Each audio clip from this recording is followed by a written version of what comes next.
चलो दहिवडी, चलो दहिवडी. शेतकरी भावांनो, उद्या चला दहिवडीला जाऊयात, निवेदन देऊयात.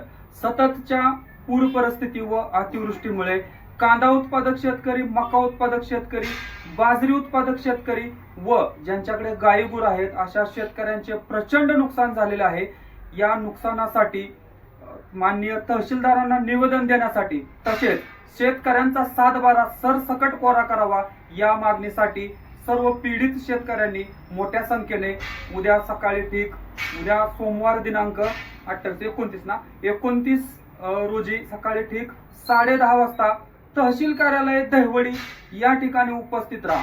भावांनो, खूप लढलो जातीसाठी, हा लढा आहे मातीसाठी आणि जर आपण लढलो तर आणि तरच आपल्याला शासकीय मदत किंवा आपल्याला आपला हक्क भेटू शकतो. त्यामुळे सर्व स्वाभिमानी शेतकरी संघटनेचे शिलेदार तसेच नुकसानग्रस्त शेतकरी, सावकारकीने पीडित असणारे शेतकरी अशांनी सुद्धा त्या ठिकाणी मोठ्या संख्येने उपस्थित राहायचे.